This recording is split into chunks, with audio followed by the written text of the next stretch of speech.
내가 오늘 내게 명하는 여호와의 명령과 법도와 규례를 지키지 아니하고 내 하나님 여호와를 잊어버리지 않도록 삼갈지어다.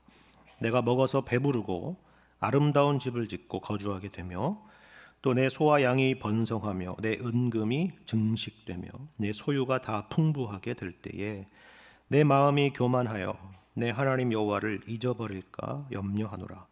여호와는 너를 애굽 땅 종되었던 집에서 이끌어내시고 너를 인도하여 그 광대하고 위험한 광야 곧 불뱀과 전갈이 있고 물이 없는 간조한 땅을 지나게 하셨으며 또 너를 위하여 단단한 반석에서 물을 내셨으며 내 조상들도 알지 못하던 만나를 광야에서 내게 먹이셨나니 이는 다 너를 낮추시며 너를 시험하사 마침내 내게 복을 주려 하심이었느니라. 그러나 내가 마음에 이르기를 내 능력과 내 손의 힘으로 내가 이 재물을 얻었다 말할 것이라. 내 하나님 여호와를 기억하라. 그가 내게 재물 얻을 능력을 주셨습니다. 이같이 하심은 내 조상들에게 맹세하신 언약을 오늘과 같이 이루려 하심이니라.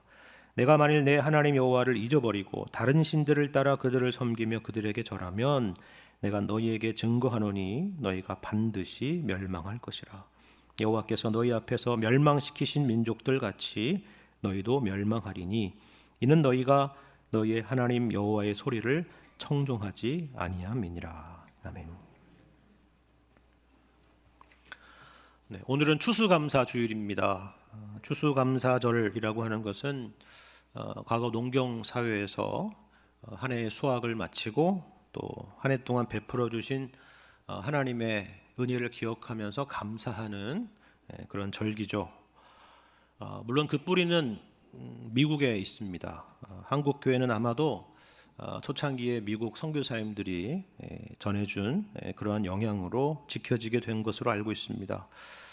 그래서 어떤 분은 이것은 미국 교회 전통이지 무슨 한국 교회의 전통이냐, 그러니까 우리가 이걸 굳이 지킬 필요가 있느냐, 아니면 우리식으로 뭐 추석을 전후해서 지키는 것이 더 낫지 않겠느냐, 그렇게 생각하는 분들이 계십니다. 충분히 이해할 수 있는 부분입니다. 그런데 어떤 분들은 여기서 더 나아가는 분들도 있습니다. 굳이 감사절 같은 절기가 따로 필요하느냐 하는 것이죠. 어차피 우리가 이처럼 매 주일마다 모여서 감사의 예배를 드리지 않느냐라는 것입니다. 절기라고 하는 것은 자칫 형식으로 흐를 수 있고 형식이라고 하는 것은 또한 형식주의로 흐를 수 있기 때문이죠. 그런데 만일에 이런 절기들이 없어도 우리는 정말로 하나님께 감사하는 삶을 살 수가 있을까요? 우리는 이렇게 물을 필요가 있습니다. 절기가 없고 심지어 주일이 없어도 우리가 주님의 이름으로 모이는 여러 공식적인 그런 모임들이 없다 할지라도 우리는 과연 우리의 신앙을 잘 지킬 수 있느냐 하는 것입니다. 우리의 양심에 손을 얹고 생각해 볼 필요가 있습니다. 가나안 성도라는 말이 있죠. 가나안 성도라고 하는 것은 뭐 다른 것이 아니라 가나안을 거꾸로 하면 안 나가 아닙니까? 그러니까 교회를 나가지 않아도 신앙은 갖고 있다라고 생각하는 사람입니다. 그러니까 무슨 여론조사나 이런 거 이렇게 뭐라고죠? 인구 센서스 조사할 때 종교란에는 기독교는 체크는 하지만 주일에 교회는 나가지 않는 그런 사람을 말하는 것입니다. 물론 그렇게 되기까지 여러 다양한 이유들이 있을 겁니다. 그리고 사연들을 들어보면 납득할 만한 그런 이야기들이 분명히 있을 거예요. 근데 정말 가나안 성도로 살아가면서 신앙을 잘 지켜가며 살아가고 있고 또 오히려 그 신앙이 좋아지고 있느냐라고 묻는다면 그렇다라고 답하기는 어려울 겁니다. 왜냐하면 그것은 성경의 원리에서 벗어났기 때문에 그렇습니다. 사실 추수감사절이라고 하는 것은 사람이 만든 절기이지만 성경에 등장하는 여러 예배나 여러 절기들을 여러분 한번 생각을 해보십시오. 이것은 이스라엘 백성들이나 유대인들이 이렇게 지키자고 만든 것들이 아닙니다. 하나님께서 친히 제정하신 예배이고 특별한 날이고 또 절기죠. 한두 가지가 아닙니다. 오늘 우리 주일과 같이 일주일에 한 번 안식일이 있고요. 또 안식년도 있고 희년도 있습니다. 뿐만 아니라 유월절, 칠칠절, 장막절과 같이 1년에 이스라엘 백성들이 전체적으로 3번씩 크게 모이게 되는 이런 3대 절기가 있죠. 이 모든 것들은 하나님께서 친히 제정하신 것입니다. 근데 언제 제정하신지 아십니까? 출애굽 이후입니다. 그러니까 애굽을 떠난 이후고 홍해를 건넌 이후입니다. 하나님께서 시내산에서 이스라엘 백성들에게 율법을 주셨는데 그 율법 안에 들어있는 것이 바로 이러한 날들과 절기들이다라는 것입니다. 무슨 의미일까요? 이것은 구원받은 하나님의 백성들만이 지킬 수 있고 누릴 수 있는 그런 은혜다라는 의미입니다. 여러분 심지어 출애굽기 5장 1절을 보시면요 이런 말씀이 있어요. 모세가 바로 앞에서 하는 이야기인데 출애굽기 5장 1절 말씀 제가 읽겠습니다. 그 후에 모세와 아론이 바로에게 가서 이르되 이스라엘의 하나님 여호와께서 이렇게 말씀하시기를 내 백성을 보내라. 그러면 그들이 광야에서 내 앞에 절기를 지킬 것이니라 하셨나이다 라는 거예요. 무슨 말이에요? 심지어는 이것이 구원의 목적이었다는 것이죠. 이스라엘 백성들이 하나님 앞에서 절기를 지키는 것, 예배를 드리는 것, 그것이 바로 하나님께서 그들을 구원하신 목적이다 라는 것입니다. 근데 특별히 이 3가지 절기만을 한번 잠깐 생각해 보면요, 이 3가지의 절기는 정말이지 인간이 결코 만들어낼 수 없는 절기다 이런 생각을 하게 됩니다. 왜 그렇습니까? 일단 유월절을 한번 생각해 보십시오. 이스라엘 백성들이 어떻게 애굽에서 구원을 받았습니까? 혁명을 했나요? 독립전쟁을 일으켰습니까? 아니면 모세가 정치적인 수완을 발휘했습니까? 모두 다 아니죠. 그렇다고 우리나라가 해방된 것처럼 무슨 연합군의 도움을 받아서 그들이 해방된 것도 아닙니다. 하나님의 말씀에 따라 문설주와 인방의 어린 양의 피를 발랐던 이스라엘 백성들의 집에는 죽음의 사자가 넘어갔고, 그렇지 않았던 애굽의 가정에는 장자들이 죽임을 당했기 때문입니다. 그것을 기억하고 기념하는 날이 바로 유월절이죠. 근데 이게 사실 얼마나 말도 되지 않는 이야기예요. 그렇잖아요. 근데 바로 여기에 핵심이 있지 않습니까? 하나님이 하신 일입니다. 모세가 한 것이 아니죠. 이스라엘 백성들이 한 것도 아닙니다. 하나님의 구원입니다. 그것을 기념하는 것입니다. 구원의 하나님을 기억하는 것이죠. 그런데 더 이상한 것은요, 유월절도 유월절이지만 나머지 2가지의 절기입니다. 그럼 칠칠절이라고도 하고 오순절이라고도 하는 이 절기는 어떤 날입니까? 초여름에 밀수확을 기뻐하고 감사하는 절기입니다. 그래서 맥추절이라고도 하죠. 그리고 장막절은 바로 오늘 이 추수감사절과 같이 모든 열매들을 추수하고 난 다음에 그것들을 저장하면서 기뻐하는 날입니다. 그래서 수장절이라고도 하는 것이죠. 근데 장막절이라고도 하는 이유는 이스라엘 백성들이 본래 애굽에서 있었고 또 광야에서 장막에서 지내던 민족들인데 이렇게 정착을 하게 되고 이처럼 풍성한 소출을 얻게 되었다는 것이 얼마나 참 기적 같은 일이냐, 놀라운 일이냐, 하나님의 은혜냐, 그런 것을 기억하고 감사하는 그런 날이라는 것입니다. 근데 여러분 생각해 보세요. 지금 이 절기들을 지키라고 명령하는 것이 언제냐 하면은요, 아직 가나안에 이르기도 전입니다. 가나안에 들어갈지 못 들어갈지 뭐 알 수 없는, 시간적으로 그렇지 않습니까? 그때예요. 광야에 머물 때입니다. 이게 놀랍다는 것입니다. 여러분이 달력을 펴서 모든 기념일들이나 국경일들을 한번 보십시오. 거기에는 공통점이 하나 있지 않습니까? 그게 뭐냐면 모두 다 과거에 어떤 일, 어떤 사건에 대한 것을 기념하는 날들입니다. 그렇죠. 3.1절, 제헌절, 광복절, 한글날 다 마찬가지입니다. 미래를 내다보고 그것을 확실히 내다보고 절기를 정하거나 무슨 기념일을 정하는 경우는 없는 겁니다. 당연하지 않겠습니까?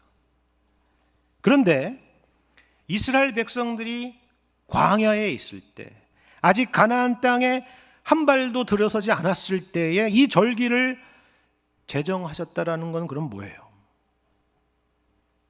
맥추절이니 수장절이니 하는 그런 절기를 정하셨다는 건 과연 무슨 의미입니까? 하나님께서 책임지신다는 의미입니다. 하나님께서 반드시 내가 너희들에게 그렇게 되도록 할 것이다 라는 말씀이죠.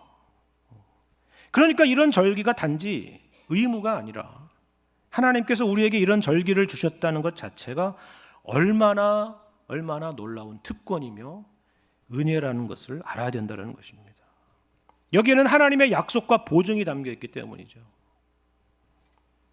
그런데 이 절기가 우리에게는 그리스도 안에서 이렇게 성취되지 않았습니까? 예수님께서 우리를 위한 유월절 어린 양이 되셨고 부활의 첫 열매가 되셨습니다. 오순절에 성령을 보내주셨고요. 그리고 마지막 추수의 날에 자기 백성들을 추수할 것입니다. 이것이 주일이어야 되고 이것이 절기가 되어야 되는 것입니다. 그리고 이 모든 절기들은 결국 우리를 구원하시고 우리를 인도하시며 마침내 우리의 구원을 완성하실 하나님을 기억하고 바라보는 것에 초점이 있는 것입니다. 우리 인생이 하나님의 손에 붙잡혀 있다는 사실을 기억하는 것에 이 절기에 초점이 있다라는 것입니다. 오늘 본문의 이 신명기 8장의 말씀은요, 이런 맥락에서 참 중요한 말씀입니다. 두 가지의 여러분 대조를 보세요. 여기에는 환경적으로 하나는 광야가 있고요, 또 다른 하나는 가나안이 있습니다. 아무것도 없는 황폐한 땅이 있고 또 모든 것이 풍족한 땅이 있습니다. 가나안이 있다면 또 부요가 있습니다. 그런데 놀라운 것은 하나님께서는 이 광야의 생활을 부정적으로 보시거나 반대로 이 풍요의 가나안 생활을 긍정적으로 보고 계시지 않는다라는 사실입니다. 물론 그렇다고 해서 반대로 광야의 생활을 긍정하고 풍요의 생활을 부정하는 것도 아닙니다. 우리가 쉽게 생각하는 그런 식의 도식이 전혀 아니라는 거예요. 세상 사람들은 일반적으로 그렇게 평가하지 않습니까? 가난을 부정적인 것으로 보고 부요함을 긍정적인 것으로 보죠. 아니면 반대로 가난을 예찬하거나 아니면 부요함을 곱지 않게 보는 시선도 있습니다. 하지만 하나님의 말씀을 보십시오. 거기에 핵심이 있지 않습니다. 소유에 따라서 사람을 나누거나 구분하지 않습니다. 소유에 따라서 이 사람은 복을 받은 사람이야, 저 사람은 복을 받지 못한 사람이야 라고 구분하지 않는다라는 사실입니다. 그러면 누가 복을 받은 사람입니까? 그럼 시편 1편 말씀을 기억하십니까? 복 있는 사람은 누구입니까? 부자도 아니고 가난한 사람도 아닙니다. 복 있는 사람은 여호와의 율법을 즐거워하여 그 율법을 주야로 묵상하는 사람입니다. 여기 율법을 즐거워하고 주야로 묵상한다는 게 무슨 말이에요? 이 성경이 무슨 도덕책이거나 아니면 어떤 종교적인 경전이 아니란 말이죠. 무슨 자기개발서나 성공의 법칙도 아니란 말입니다. 인격이신 하나님의 말씀으로 받는 것입니다. 쉽게 말해서 이런 거예요. 여러분, 부모가 있다는 것, 그리고 가족이 있다는 것이 무엇입니까? 대화가 있는 것이죠. 식탁에서도, 거실에서도, 길거리에서도, 아침 저녁으로, 주야로 대화하는 것이죠. 그게 가족 아닙니까? 복 있는 사람은 여호와의 율법을 즐거워하여 그 율법을 주야로 묵상하는 자로다. 이게 바로 그걸 말하지 않습니까? 하나님을 아버지로 모시고 사는 사람들입니다.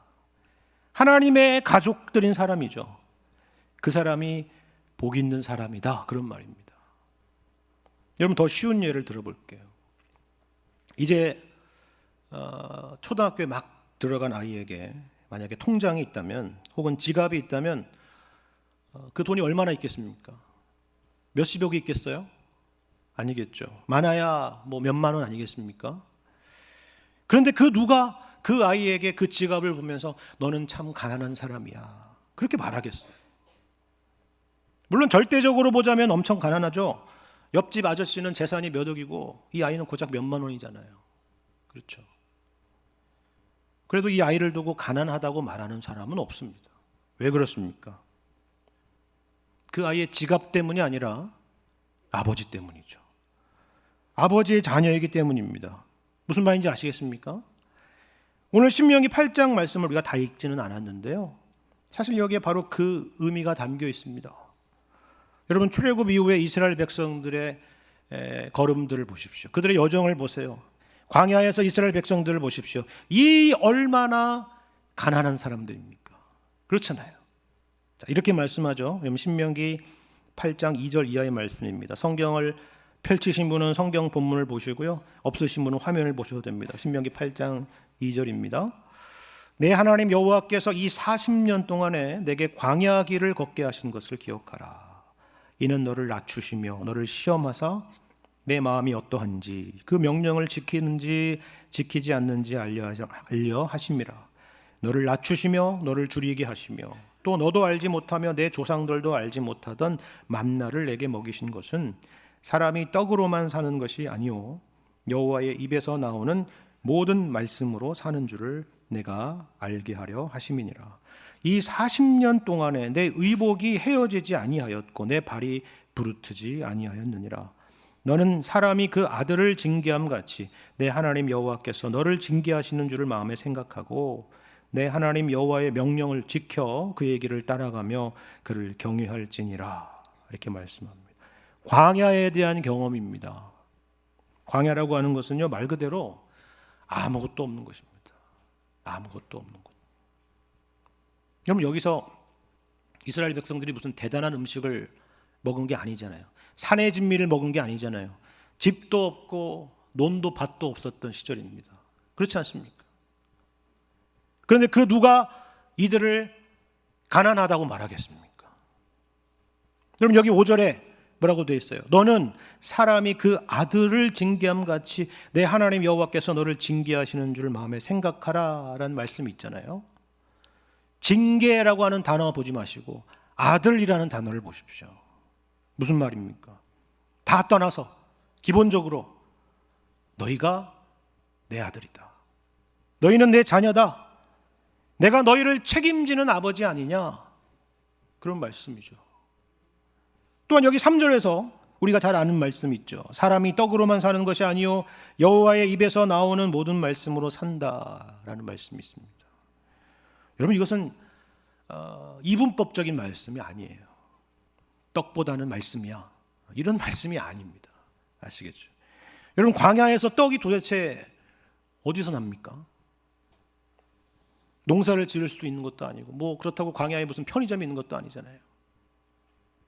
하나님께서 만나를 내려주셨기 때문에 떡이 생긴 거죠. 그러니까 여기서 말씀하는 것은요, 더 본질적이고 더 근본적인 것을 보라는 것이죠. 하나님께서 만나를 주셨다는 것입니다. 하나님께서 만나를 내리시겠다 하면 만나가 내리는 것입니다. 안식일이 되어서 만나를 그치겠다 그러면 안 내리는 것입니다. 하나님께서 빛이 있으라 그러면 빛이 있는 것입니다. 그거예요. 여호와 하나님의 입에서 나오는 모든 말씀으로 산다라는 것이 바로 그것입니다. 우리는 철저히 하나님을 의존하며 사는 존재다. 하나님만이 우리의 생명의 근원이다. 이것을 기억하도록 하는 것입니다. 여러분, 다시 가정의 예를 들면 이런 거예요. 부모가 돈을 벌어옵니다. 그래서 자식들에게 용돈도 주고요, 또 먹을 것도 해주는 거죠. 근데 자식들이 이렇게 말한다고 생각해 보세요. 나는 밥 때문에 건강해집니다. 나는 돈 때문에 내가 필요한 것들을 다 얻을 수 있습니다. 그러는 거예요. 여러분, 이게 맞는 말입니까? 아니잖아요. 그 밥과 돈이 도대체 어디서 옵니까? 부모에게서 오는 거잖아요. 그렇죠? 그러니까 부모님 때문에 산다고 해야지 맞는 얘기인 것과 같은 것입니다. 사람이 떡으로만 사는 것이 아니요, 여호와의 입에서 나오는 모든 말씀으로 산다라는 말씀이 바로 그것입니다. 하나님을 기억하고 하나님이 우리의 아버지이신 것을 기억하며 사는 것입니다. 이것을 여러분 기억한다면 우리의 삶이 광야이든 아니면 적과 꿀이 흐르는 가나안이든 상관이 없다는 것입니다. 여러분, 그래서 이어지는 말씀을 보세요. 이제는 광야를 떠나서 가나안으로 갑니다. 근데 주제는 동일합니다. 잘 보세요. 7절 이하의 말씀, 신명기 8장 7절입니다. 내 하나님 여호와께서 너를 아름다운 땅에 이르게 하시나니 그곳은 골짜기든지 산지든지 시내와 분천과 샘이 흐르고 밀과 보리의 소산지요 포도와 무화과와 석류와 감람나무와 꿀의 소산지라. 내가 먹을 것에 모자람이 없고 내게 아무 부족함이 없는 땅이며 그 땅의 돌은 철이요 산에서는 동을 캘 것이라.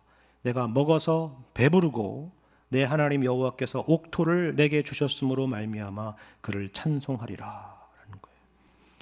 분위기가 앞에 봤던 광야하고는 완전 달라졌죠. 그죠? 약속의 땅 가나안입니다. 아름다운 땅입니다. 먹을 것에 모자람이 없고 내게 아무 부족함이 없는 땅이랍니다. 풍요의 땅입니다. 근데 핵심은요, 풍요 자체에 있지 않습니다. 어디에 있어요? 여러분, 여기 10절에서 보는 것처럼 내가 먹어서 배부르고 내 하나님 여호와께서 옥토를 내게 주셨으므로 말미암아 어떻게 해요? 그를 찬송하는 것입니다.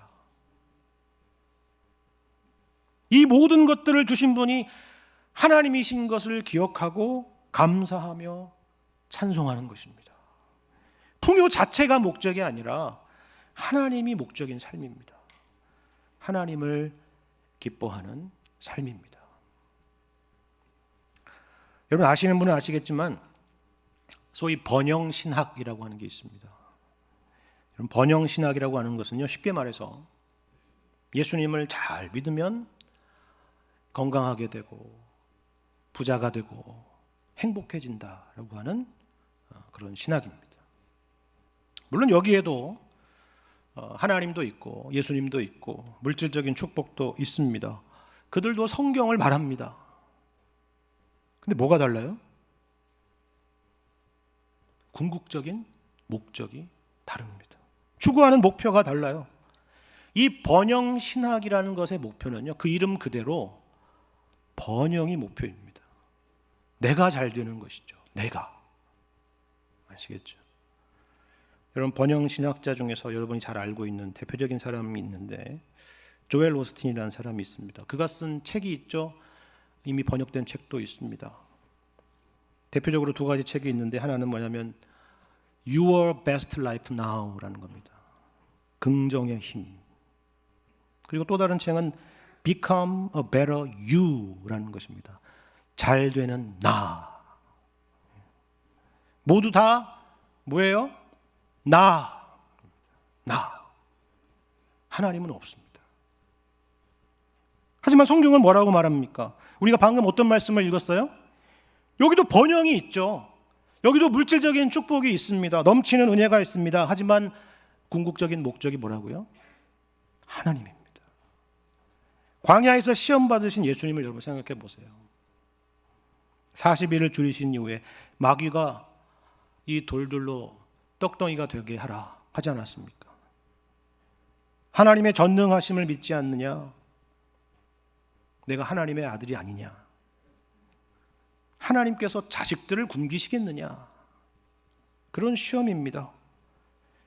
그때 예수님의 대답이 바로 오늘 본문 말씀 신명기 8장 3절 말씀 아닙니까? 사람이 떡으로만 사는 것이 아니요 하나님의 입으로부터 나오는 모든 말씀으로 사는 것이라 라는 것입니다. 우리의 신앙은 떡을 목적하는 것이 아니라 하나님을 목적하는 것이다 라는 말씀입니다. 우리의 아버지 되시는 하나님을 믿고 의지하는 것입니다. 이것을 꼭 기억하실 수 있기를 바랍니다. 그렇다면 이어지는 오늘 본문의 말씀은 우리에게 무엇을 가르쳐주고 있는 것일까요? 여러분, 어떻게 보면은 방금 보신 7절 이하의 내용하고 비슷해 보입니다. 가나안 땅에서의 풍요에 대한 말씀이 그 배경으로 깔려있기 때문이에요. 그런데 차이점이 있다라고 하면은 이겁니다. 그럼 7절 이하의 내용은요, 방금 10절 하반절에서 보신 것처럼 그 모든 풍요에 대해서 결국 하나님에 대한 찬송으로 귀결됐죠. 근데 여러분, 11절 이하 오늘 본문의 내용은요, 똑같은 풍요 가운데에서 하나님에 대한 찬송으로 가는 것이 아니라 교만으로 가게 되는 것을 경고하고 있는 것입니다. 그러면 어떻게 하면은 찬송이 아니라 교만으로 귀결될 수 있을까요? 우리가 주의해야 될 사실은 무엇입니까? 크게 두 가지가 있습니다. 하나는 뭐냐면 시간이라는 것이고요. 다른 하나는 성공이라는 것입니다. 시간이라고 하는 것은 이런 거예요. 여기에는 보시면 시간의 흐름이 보여요. 그럼 여기 12절에 보시면 내가 먹어서 배부르고 아름다운 집을 짓고 거주하게 되며 또 내 소와 양이 번성하며 내 은금이 증식되며 내 소유가 다 풍부하게 될 때에 내 마음이 교만하여 내 하나님 여호와를 잊어버릴까 염려하노라, 이렇게 말씀하죠. 처음에는 그러지 않았을 겁니다. 처음에는 그러지 않았을 거예요. 처음에 그들이 40년 동안의 광야 생활을 마치고 여호수아의 인도하에 기적적으로 요단강을 건너고 가나안 정복 전쟁을 승리로 마치고 그래서 마침내 이 가나안 땅에 정착하게 되었을 때 그러지 않았을 거라는 거예요. 거기서 여태까지 생전에 하지도 않았던 농사도 짓고 거기서 놀라운 소출들을 거둘 때 그들의 마음 가운데 얼마나 기쁨과 감격이 있었겠습니까? 얼마나 하나님에 대한 찬송과 감사가 있었겠어요. 우리도 처음에 신앙생활을 시작하면 그렇게 되지 않습니까? 얼마나 우리 마음 가운데 하나님에 대한 감사가 넘쳤습니까? 얼마나 열심이었고 또 얼마나 헌신적이었습니까? 모든 생활들이 하나님 중심으로 돌아가고 또 모든 생활들이 하나님의 기준으로 좌우로 정렬하게 되었죠. 하지만 시간이 지나면서 아파트의 평수가 늘어나고 자산이 증식되고 연봉이 오르고 사업이 잘 되면서 오히려 우리의 신앙은 점점 형식화되고 우리의 우선순위는 뒤바뀌게 되는 것입니다. 저는 그래서 시간이 지날수록 잘 될수록 오히려 신앙이 깊어지고 겸손해지고 그리고 헌신적인 분들을 보게 되면 정말 깜짝 놀라고 참 깊은 존경의 마음을 갖게 됩니다. 우리가 다 알잖아요. 그게 쉽지 않다는 걸. 저와 여러분 모두가 그렇게 되실 수 있기를 바랍니다.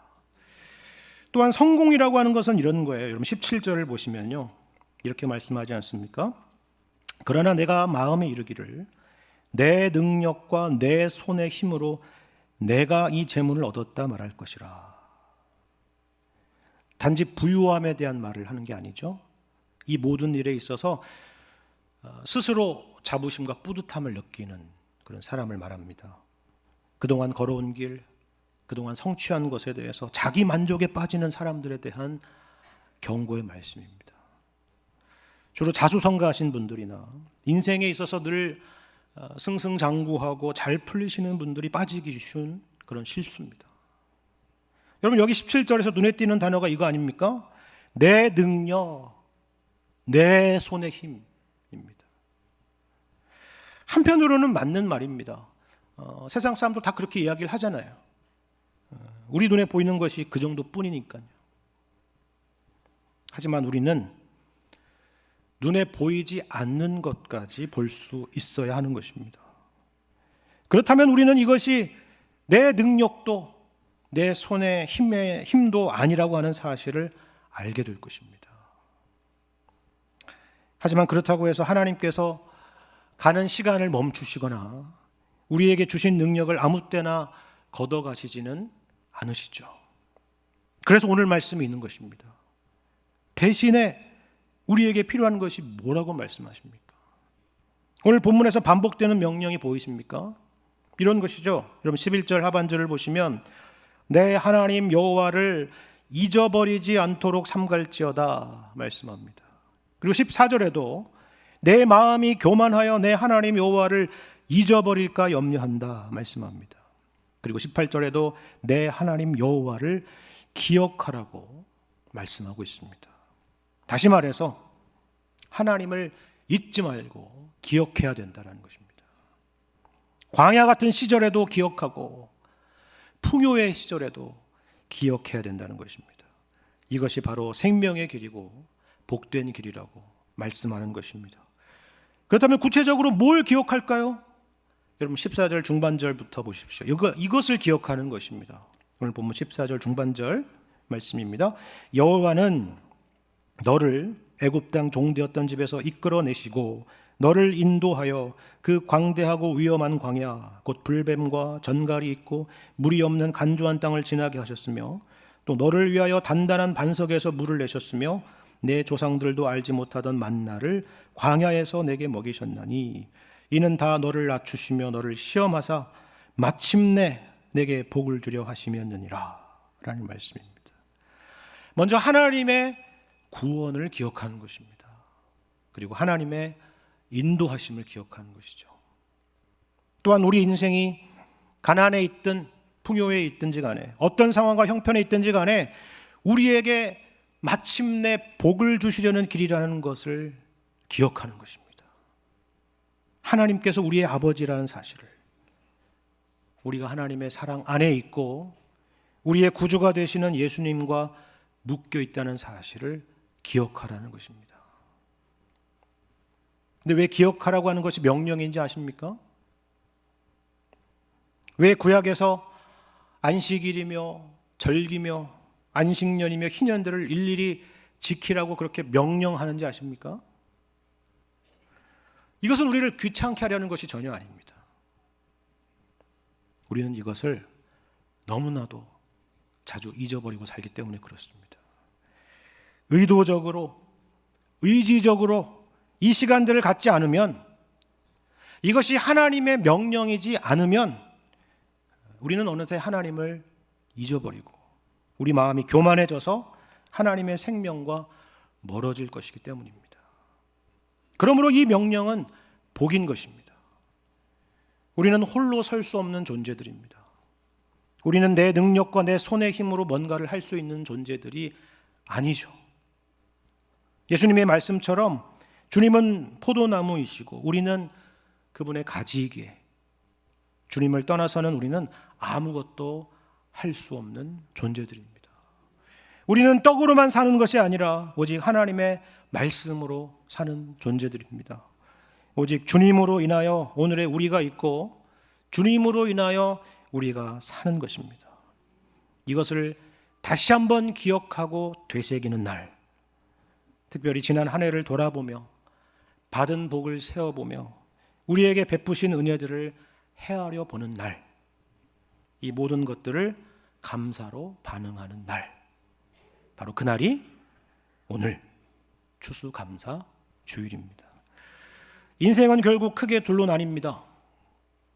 누가 더 많이 가졌느냐, 적게 가졌느냐, 누가 부자냐, 누가 가난한 사람이냐, 그렇게 나뉘는 것이 아닙니다. 오늘 말씀과 같이 우리 인생에 하나님이 있느냐 없느냐로 갈리고 하나님에 대한 감사가 있느냐 없느냐로 나뉘는 것입니다. 저와 여러분의 인생 가운데 늘 하나님을 기억하고 또한 어떤 상황과 형편에서도 감사로 하나님께 나아가실 수 있는 여러분과 제가 되기를 주님의 이름으로 간절히 축원합니다.